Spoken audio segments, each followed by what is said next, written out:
With August 7th coming in hot, it's time to talk about one of my favorite bantamweight fighters and the perpetual bantamweight speed bump, Pedro Munhoz.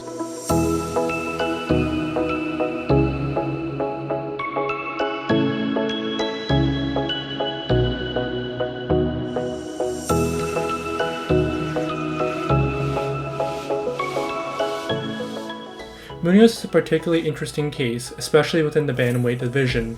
While the division is relatively deep, many of its fighters can find ways to adjust their style to where it fits their opponent.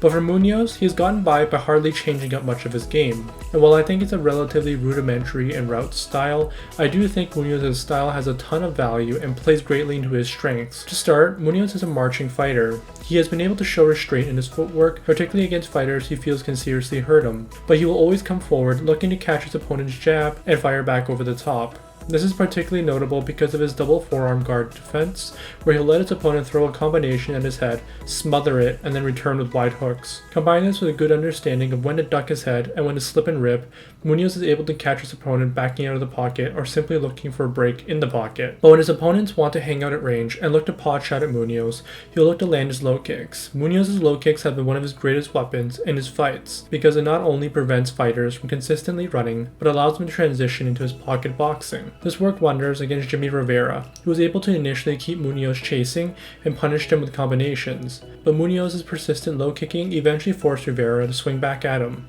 And this is what the low kick is designed to do for Munhoz. He's not necessarily looking to finish fights with his low kicks, but he uses them to frustrate and keep his opponents in place.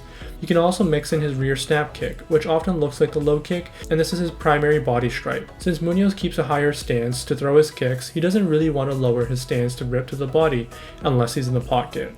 So the snap kick will often win his opponents because they're expecting his powerful low kicks. Munhoz will even play off of the low kick with a head kick, something he used regularly against Rivera as well. And while he doesn't use the head kick as much, against fighters his own height, this is certainly a nice mix-up to have. And this is what makes Munhoz such a difficult opponent, because he will always continue marching towards you, looking to kick out your lead leg or throw punches on the counter and in the pocket.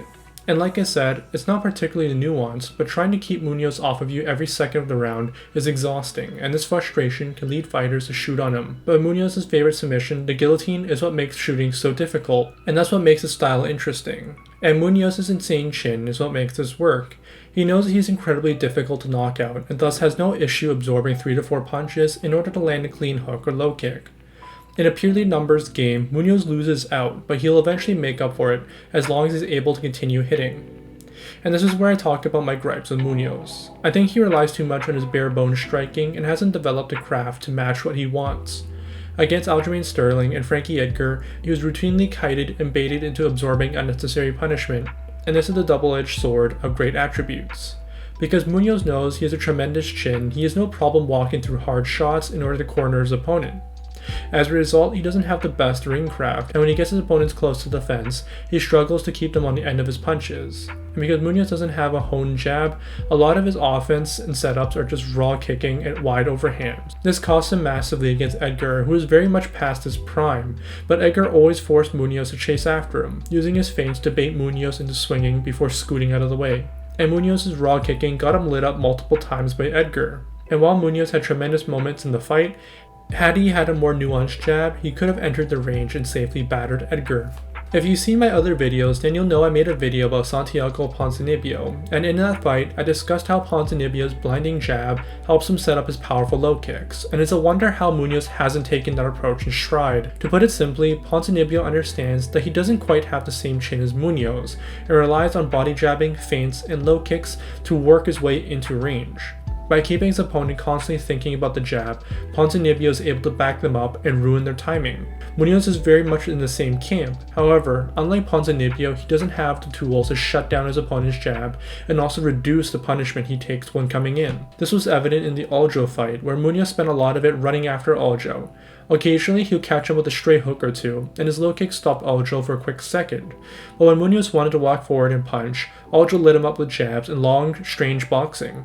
Because Aldo was constantly leaning and throwing his head back to make Munhoz miss, a long right hand to the body would have absolutely have set Munhoz up to pin Aldo in place or even shut down his left jab. This also works really well with the jabbing game, because by going wide to the body, it shuts down your opponent's willingness to jab with you, and thus making your jab more effective. But also, he can mix up the right hook to the body with the right overhand, which he loves very much. And this is something that Munhoz could absolutely learn. After all, Ponzinibbio is from the same gym as him, and if Munhoz doesn't make changes to his style or rethink his approach, then he might just have aged himself out of title contention. And in the next couple of years, he certainly has quite a lot to learn. He definitely has the gifts, however Munhoz seems to have put a speed bump on his own development. Either way, I think his fight with Aldo will be an all-out war, and I'm excited to see what Munhoz will do against a fighter that is set to fuse all of his tools. But regardless, thank you for watching, and I'll see you next time.